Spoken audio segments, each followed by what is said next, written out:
यदि सुरक्षित भारत बनाना है तो सबसे पहले स्वतंत्र भारत बनाइए। स्वतंत्र भारत का मतलब सारा का सारा तंत्र स्वयं का हो, हमारा अपना तंत्र हो, यानी ना गुलामी की शिक्षा हो, ना गुलामी की चिकित्सा हो, ना गुलामी की न्याय व्यवस्था हो, ना गुलामी की पुलिस व्यवस्था हो, ना गुलामी की प्रशासनिक व्यवस्था हो, ना गुलामी की टैक्स व्यवस्था हो। सुरक्षित भारत बनाना तो सबसे पहले संप्रभु भारत बनाइए। संप्रभु भारत का मतलब होता है ना गुलामी का नाम हो, ना गुलामी का निशान हो, ना गुलामी की कुरीतियां हो, ना गुलामी की कुप्रथाएं हो। अगर सुरक्षित भारत बनाना है तो सबसे पहले मूल संविधान को लागू करिए। मूल संविधान में सेकुलर शब्द नहीं था, कृपया सेकुलर शब्द को हटाइए, और मूल संविधान में भगवान राम का चित्र था, भगवान हनुमान का चित्र था, भगवान कृष्ण का चित्र था, भगवान महावीर, गौतम बुद्ध, हमारे जो 10 गुरु हैं, छत्रपति शिवाजी महाराज। तो चित्रों के साथ संविधान को लागू करिए अगर देश को सुरक्षित बनाना है तो। अगर देश को सुरक्षित बनाना है 1971 वाला नेशनल ऑनर एक्ट बदलिए, वंदे मातरम को राष्ट्रगान घोषित करिए और नमस्ते सदा वत्सले मातृभूमि को राष्ट्रगीत घोषित करिए। अभी न वंदे मातरम को राष्ट्रगान का दर्जा है, न राष्ट्रगीत का दर्जा है, न नमस्ते सदा वत्सले मातृभूमि को कोई इसी प्रकार का दर्जा है। तो देश को सुरक्षित बनाना है, राष्ट्र प्रेम की भावना जागृत करना है, तो वंदे मातरम को राष्ट्रगान और नमस्ते सदा वत्सले मातृभूमि को राष्ट्रगीत का दर्जा दीजिए। यदि भारत को सुरक्षित बनाना है तो सबसे पहले आवश्यक यह है कि मजहब के आधार पर जो नियम कानून चल रहे हैं, आयोग और मंत्रालय चल रहे हैं, बोर्ड और ट्रिब्यूनल चल रहे हैं, लोन और वजीफा चल रहा है, स्कूल और कॉलेज चल रहा है, इसको बंद करिए। अगर भारत को सुरक्षित बनाना है तो राइट टू एजुकेशन को राइट टू इक्वल एजुकेशन बनाइए। कम से कम 10वीं तक one nation one syllabus, one nation one curriculum, one nation one education board, सबकी किताब एक होनी चाहिए। कोई ना बाइबल पढ़ेगा ना कुरान पढ़ेगा, 10वीं तक सब लोग समान शिक्षा लेंगे। 10वीं के बाद जब समझदार हो जाए, थोड़ा उनके अंदर साइंटिफिक टेम्पर डेवलप हो जाए, वैज्ञानिक सोच डेवलपमेंट हो जाए, अपनी सोचने समझने की क्षमता डेवलप हो जाए, फिर जिसको कुरान पढ़ना होगा पढ़ेगा, जिसको बाइबल पढ़ना होगा पढ़ेगा। फिर कोई उसको भ्रमित भी नहीं कर पाएगा, कोई उसको जो है गलत चीजें भी नहीं समझा पाएगा। इसलिए 10वीं तक समान शिक्षा जरूरी है। अगर भारत को सुरक्षित बनाना है तो इस बीएनएस को हटाइए और बीएनएस के स्थान पर अमेरिका का फेडरल पिनल कोड लागू करिए। ये बीएनएस जब तक है और जब तक अमेरिका का फेडरल पिनल कोड लागू नहीं होगा, भारत सुरक्षित नहीं हो सकता। अमेरिका में फेडरल पिनल कोड है, one nation one penal code है, वहां कानूनों का मकड़जाल नहीं है। सारे के सारे जितने भी अपराध हैं सब इसी एक ही कानून में है, चैप्टर वाइज है। 150 चैप्टर बनाना पड़े या 200 चैप्टर बनाना पड़े, जो भी करना पड़े। अभी जो कानूनों का मकड़जाल चल रहा है, आतंकवाद का अलग कानून, जिहाद का अलग कानून, धर्मांतरण का अलग कानून, घुसपैठ का अलग कानून, इससे भारत सुरक्षित नहीं हो सकता है जब तक one nation one penal code लागू नहीं होगा। मेरा मानना है one nation one penal code में एक चैप्टर होना चाहिए टेररिज्म पे, एक चैप्टर होना चाहिए कन्वर्जन पे, एक चैप्टर होना चाहिए इन्फिल्ट्रेशन के ऊपर, एक चैप्टर होना चाहिए पॉपुलेशन एक्सप्लोजन के ऊपर, एक चैप्टर होना चाहिए ड्रग स्मगलिंग पे, एक चैप्टर होना चाहिए ह्यूमन ट्रैफिकिंग पे, एक चैप्टर होना चाहिए करप्शन पे।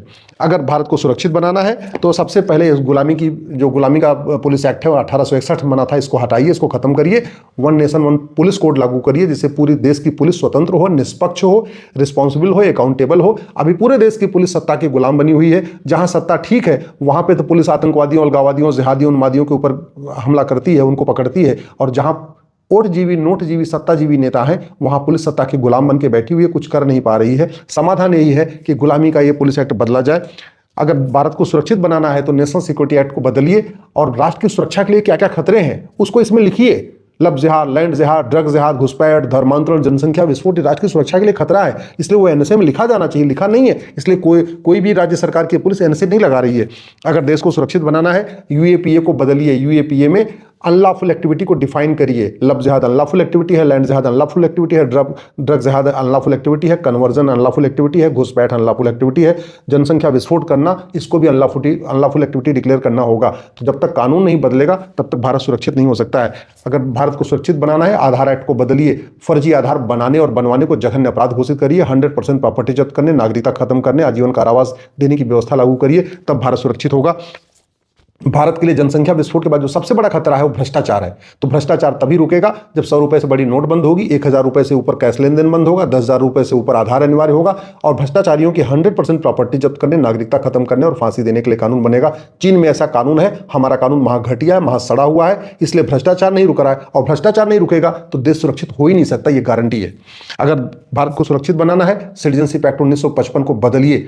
आज तक किसी आतंकवादी, अलगाववादी, जिहादी, उन्मादी, माओवादी, नक्सली की नागरिकता गई नहीं, इतना घटिया कानून है। तो इस कानून को बदलिए, नागरिकता देने और नागरिकता लेने की कंडीशन, टर्म्स कंडीशन को क्लियर करिए। ये कानून इतना घटिया है कि जो घुसपैठिए आ रहे हैं उनके जो बच्चे यहाँ पैदा होते हैं वो बाई डिफॉल्ट भारत के नागरिक बन जा रहे हैं। ऐसा हमें कानून नहीं चाहिए। एक एक घुसपैठियों के 10-10, 12-12 बच्चे। अब सोचिए कानून कितना घटिया है कि जो बांग्लादेश से आया वो तो घुसपैठिया, लेकिन जो उसके 15 बच्चे यहाँ पैदा हो गए वो भारत के नागरिक हो गए। ऐसा घटिया कानून नहीं चाहिए। देश को सुरक्षित बनाने के लिए इसको बदलना पड़ेगा। भारत को बर्बाद करने के लिए 2010 में कांग्रेस ने एफसीआरए कानून बनाया था। इसी घटिया कानून के कारण हजारों करोड़ की हर साल फंडिंग हो रही है देश को बर्बाद करने पे। तो अगर भारत को सुरक्षित बनाना है तो कांग्रेस मुक्त हो चाहे ना हो, लेकिन कांग्रेस के कानूनों से देश को मुक्त करिए। जब तक एक भी कांग्रेसी कानून है भारत सुरक्षित नहीं हो सकता है। इसलिए इस घटिया कानून को बदलिए। भारत को सुरक्षित बनाना है। ये बेनामी प्रॉपर्टी एक्ट, जितने अलगाववादी, आतंकवादी, जिहादी, उन्मादी हैं, कट्टरपंथी हैं या देश विरोधी नेता, अभिनेता, लेखक, बुद्धिजीवी, पत्रकार, कलमकार हैं, सबको बेनामी फंडिंग होती है। उसका कारण उसको तभी हो सकता है जब 10,000 रुपए से ऊपर आधार अनिवार्य हो और बेनामी लेन देन करने वालों की 100% प्रॉपर्टी जब्त करने, नागरिकता खत्म करने, फांसी देने के लिए कानून बना हो। भारत के लिए एक बहुत बड़ा खतरा है ब्लैक मनी। जो ब्लैक मनी जनरेट हो रही है ये कैश में जनरेट होती है और यही ब्लैक मनी के जरिए आतंकवादियों, अलगाववादियों, घुसपैठ करने वाले, धर्मांतरण कराने वालों, लफ्ज़ सबकी फंडिंग होती है। कानून बदलना पड़ेगा। एक तो ये ब्लैक मनी एक्ट भी बदलना पड़ेगा। ऊपर 100 रुपए से ऊपर, जो 1000 रुपए से ऊपर कैश लेन देन को बंद करना पड़ेगा, तब ब्लैक मनी रुकेगा। जितने भी देश विरोधी काम होते हैं सबकी फंडिंग हवाला के जरिए होती है। हवाला तभी रुकेगा जब ये घटिया कानून बदलेगा और 100 रुपए से बड़ी नोट बंद होगी। तो देश को सुरक्षित बनाना है तो कानून भी बदलना पड़ेगा। 100 रुपए से बड़ी नोट भी बंद करनी पड़ेगी। 1000 रुपए से ऊपर कैश लेन देन बंद करना पड़ेगा। 10,000 से ऊपर आधार अनिवार्य करना पड़ेगा और जस्टिस विद इन ईयर लागू करना पड़ेगा। साल भर के अंदर सजा देना पड़ेगा। कानून बदल दिया लेकिन सजा नहीं हुई तब भी कानून खौफ नहीं पैदा होगा। भारत को बर्बाद करने के लिए बैंकों के जरिए फंडिंग आ रही है और वो फंडिंग इसलिए चल रही है कि 1949 का बैंकिंग एक्ट महाघटिया है, महासड़ा है। इस कानून को बदलना पड़ेगा। यूनिफॉर्म बैंकिंग कोड लागू करना पड़ेगा, तब जाके देश सुरक्षित होगा। ऐसे देश सुरक्षित नहीं होगा। जो समस्या भारत में है वो चीन में नहीं है, जापान में नहीं है, भारत में है। क्योंकि यहाँ नेता तो बदल रहे हैं, मंत्री बदल रहे हैं, सांसद विधायक बदल रहे हैं, मुख्यमंत्री बदल रहे हैं, लेकिन कानून नहीं बदल रहा है। देश को बचाना है तो ये कांग्रेस के द्वारा 1958 में बनाया गया एंशिएंट मोनूम एक्ट, जो बाबर, हुमायूं, तुगलक, गजनी, घोरी के इलीगल काम को लीगलाइज करता है, इस घटिया कानून को बदलना पड़ेगा। एक भारतीय धरोहर संहिता लागू करना पड़ेगा। देश को बर्बाद करने के लिए नकली दवाइयों का बहुत बड़ा कारोबार चल रहा है। नकली दवाइयों के कारोबार, जो पैसा आता है वो फिर आतंकवादियों, अलगाववादियों को उससे फंडिंग होती है, जिहादियों की फंडिंग है, धर्मांतरण की फंडिंग होती है, घुसपैठियों की फंडिंग होती है। इसलिए इस घटिया कानून को बदलिए। जब तक ये 1940 का ड्रग एक्ट है, नकली दवाओं का कारोबार नहीं रुकेगा और नकली दवाओं का कारोबार नहीं रुकेगा तो हमारी आने वाली पीढ़ियां सुरक्षित नहीं होंगी, देश सुरक्षित नहीं होगा। भारत में जितनी जासूसी है, गद्दारी है, मक्कारी है, इतना चीन, जापान, सिंगापुर में नहीं है, भारत में है। क्योंकि हमारा 1923 का ऑफिशियल सेक्रेटरीट महाघटिया है, महासड़ा हुआ है। तो देश को सुरक्षित बनाना है तो इस ऑफिशियल सेक्रेटरीट को भी बदलिए, तब जाके देश सुरक्षित होगा। तू मैं करने, आरोप प्रत्यारोप करने से देश सुरक्षित नहीं होगा। देश को सुरक्षित बनाना है तो ये मजहब के आधार पर जो हिंदुओं के लिए अलग कानून, मुस्लिम के लिए अलग कानून, पारसी के लिए अलग कानून, ईसाई के लिए अलग कानून चल रहा है, इस घटिया कानून को बदलिए। एक यूनिफॉर्म सिविल कोड लागू करिए, एक भारतीय नागरिक संहिता लागू करिए, तब देश सुरक्षित होगा। देश को सुरक्षित बनाना है तो 1894 का लैंड एक्विजिशन एक्ट में जो अंग्रेजों ने चर्चेज को, मिशनरीज को, क्रिश्चियंस को जो जमीनें बांटी थी 99 साल की लीज पे, जिनकी लीज भी पूरी हो गई, वो जमीन वापस नहीं ली गई है। और भारत में लगभग 40 लाख एकड़ जमीन पे चर्चेज, मिशनरीज का कब्जा हो रखा है। वो जमीन वापस लेना पड़ेगा, तब जाके देश सुरक्षित होगा। ये वक्फ एक्ट 1995 पहले जिन्ना ने बनाया, बाद में अंग्रेजों ने बनाया, फिर नरसिम्हा राव ने बनाया। इस घटिया कानून के कारण 40 लाख एकड़ जमीन पे वक्फ बोर्ड का कब्जा है। देश को सुरक्षित बनाना है, उन जमीनों की पूरी ऑडिट करनी पड़ेगी, ऑडिट करके वापस लेना होगा। नहीं तो ये जमीनों पे आतंकवादियों को भी इससे मदद मिलेगी, अलगाववादियों को भी मदद मिलेगी। तो ये कानून बदलेगा, तब जाके रुकेगा। भारत में बहुत तेजी के साथ लैंड ज़्यादा हो रहा है क्योंकि जमीन पे कब्जा करना कोई जघन्य अपराध नहीं। नदियों किनारे, सड़कों किनारे, पहाड़ों किनारे, हर जगह झुग्गियां बना के, मजार बना के, दरगाह बना के, पक्का कब्रिस्तान बना के कब्जा किया जा रहा है। तो देश को सुरक्षित बनाना है तो ये गुलामी का जो सिविल प्रोसीजर कोड है इसको बदलना पड़ेगा और जमीन पे कब्जा करने को जघन्य अपराध घोषित करना पड़ेगा। भारत को सुरक्षित बनाना है तो 1950-51 का रिप्रेजेंटेशन ऑफ पीपल एक्ट बदलना पड़ेगा। ये कानून महाघटिया है, महासड़ा हुआ है। इसलिए इस बार भी 2024 के चुनाव में 2 अलगाववादी लोकसभा में पहुंच गए, एक पंजाब से, एक कश्मीर से। ये कानून इतना घटिया है, इतना सड़ा हुआ है, ना मिनिमम क्वालिफिकेशन है, ना मैक्सिमम एज लिमिट है, ना कोई ऑल इंडिया लेवल पे कोई एग्जाम है चुनाव लड़ने के लिए। इसलिए गुंडे, बदमाश, मवाली, आतंकवादी, जिहादी, उन्मादी सब के सब सांसद, विधायक, पार्षद प्रधान बन रहे हैं और पार्षद प्रधान बनने के लिए जाति का जहर घोलते हैं, भाषा का जहर घोलते हैं, क्षेत्र का जहर घोलते हैं। इसलिए इस घटिया कानून को बदलना पड़ेगा, एक भारतीय चुनाव संहिता लागू करना पड़ेगा। देश को बचाना है तो ये जो GST, income tax, toll tax, road tax, VAT, TDS, जो दुनिया भर के टैक्स का मकड़जाल बना रखा है, तो टैक्स का कानून बना रखा है, ये सब खत्म करना पड़ेगा। कमाई पे कोई टैक्स नहीं, केवल खर्च करने पे टैक्स होना चाहिए। Banking transaction tax, one nation one tax, मात्र 2% बैंकिंग ट्रांजैक्शन टैक्स लगेगा। ना इनकम टैक्स डिपार्टमेंट की जरूरत, ना जीएसटी डिपार्टमेंट की जरूरत, न टीडीएस डिपार्टमेंट की जरूरत, ना वैट की जरूरत, ना टोल टैक्स की जरूरत। सरकार का खजाना भी भर जाएगा, करप्शन भी खत्म होगा। सबसे बड़ी बात, वन नेशन वन टैक्स जब हो जाएगा, जब कैश लेन देन पूरी तरीके से रुक जाएगा, तो अपने आप में अलगाववाद, आतंकवाद, जिहाद, मजहबी उन्माद भी खत्म होगा।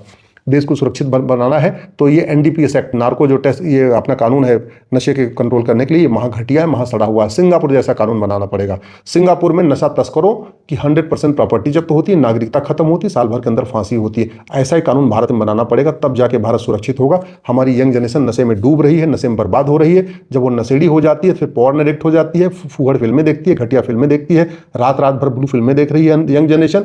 उसका मूल कारण होता है, पहले वो नशेड़ी बनता है, फिर वो पॉर्न एडिक्ट हो जाता है। इसलिए घटिया कानून को बदलना पड़ेगा अगर देश को सुरक्षित बनाना है। तो ये जो आर्म्स एक्ट अंग्रेजों ने बनाया था, बाद में कांग्रेस ने इसको दोबारा 1959 में फिर बना दिया था, इसको बदलना पड़ेगा। जो हनुमान जी की पूजा करते हैं उनको गदा रखने की इजाजत मिलनी चाहिए। जो शंकर जी की पूजा करते हैं उनको 6 से 7 फीट का त्रिशूल रखने की इजाजत मिलनी चाहिए। जो भगवान गणेश की पूजा करते हैं उनको फरसा कुल्हाड़ी रखने की इजाजत मिलनी चाहिए। जो भगवान परशुराम की पूजा करते हैं उनको फरसा रखने की इजाजत मिलनी चाहिए। जो भगवान कृष्ण की पूजा करते हैं उनको भाला रखने की इजाजत मिलनी चाहिए। ये कानून हिंदुओं को निहत्था बनाने के लिए अंग्रेजों ने बनाया था, और उसी कानून को कांग्रेस ने दोबारा कॉपी पेस्ट मार दिया। वो कानून आज भी चल रहा है, इसलिए हिंदू निहत्था हो रखा है। एटलीस्ट हिंदुओं को वो जिसकी पूजा करते हैं उनके जो मुख्य शस्त्र को घर में रखने का अधिकार होना चाहिए। पहले हर हिंदू के घर में एक भाला होता था, एक गड़ासा होता था, एक तलवार होती थी, एक त्रिशूल होता था, ये सब गदा होती थी। आज की डेट में इस घटिया कानून के कारण हिंदू निहत्थे हो चुके हैं, इसलिए घटिया कानून को बदलना पड़ेगा। इस घटिया कानून, और अगर भारत को सुरक्षित बनाना है तो जो ये ड्रग एक्ट है इसको बदलना पड़ेगा। भारतीय चिकित्सा को बढ़ावा देना पड़ेगा। कहते हैं prevention is better than cure. हमारी जो हमारा योग है, नेचुरोपैथी, आयुर्वेद है, ये प्रिवेंशन करता है। विदेशी चिकित्सा क्योर करती है। लेकिन इस घटिया कानून के कारण हमारी चिकित्सा व्यवस्था के साथ सौतेला व्यवहार हो रहा है, इसलिए 1954 के ड्रग एक्ट को बदलना पड़ेगा। और सबसे अंत में सुप्रीम कोर्ट में जो कुछ सांसद विधायक जो वकालत कर रहे हैं, इनके रोक लगाना पड़ेगा। Bar council of India rule कहता है कि कोई भी सांसद विधायक वकालत नहीं कर सकता। फिर भी बहुत सारे भूतपूर्व शिक्षा मंत्री, भूतपूर्व कानून मंत्री, भूतपूर्व वित्त मंत्री, भूतपूर्व गृह मंत्री वकालत कर रहे हैं, जबकि इस कानून में लिखा हुआ है कि कोई भी सैलरीड पर्सन वकालत नहीं कर सकता। तो देश को सुरक्षित बनाना है, भारत को सुरक्षित बनाना है, आने वाली पीढ़ियों को सुरक्षित करना है, हमें अपनी बहन बेटियों को सुरक्षित करना है, हमें अपने नाती पोते को सुरक्षित करना है। तो ये कानून बदलना पड़ेगा। बाकी तू मैं करने से, भाषणबाजी करने से, बतौलेबाजी करने से, शाम को मीडिया में डिबेट करने से, आर्टिकल लिखने से कुछ नहीं होगा। जब तक सिस्टम नहीं बदलेगा तब तक व्यवस्था नहीं बदलेगी। जब तक सिस्टम नहीं बदलेगा तब तक समाज नहीं बदलेगा। जब तक सिस्टम नहीं बदलेगा तब तक शासन नहीं बदलेगा। और हमारा सिस्टम घटिया है, सड़ा हुआ है, ये एडमिट करना पड़ेगा, ये मानना पड़ेगा। जो समस्या भारत में है वो सिंगापुर में नहीं है, जो समस्या भारत में है वो चीन में नहीं है, जो समस्या भारत में है वो जापान में नहीं है। ऐसा नहीं कि उनके प्रधानमंत्री अच्छे हैं, उनके सांसद ज़्यादा अच्छे हैं, उनके कानून ज़्यादा अच्छे हैं, उनका सिस्टम ज़्यादा अच्छा है। तो हमें उन सिस्टम को अपनाने में कोई दिक्कत नहीं होनी चाहिए। मैं माननीय प्रधानमंत्री से निवेदन कर रहा हूँ, देश को सुरक्षित बनाने पे इन घटिया नियम कानूनों को बदलिए, गुलामी की व्यवस्था बदलिए, गुलामी के पुलिस व्यवस्था बदलिए, गुलामी की न्यायिक व्यवस्था बदलिए, कानून का खौफ पैदा करिए, तब जाके देश सुरक्षित होगा।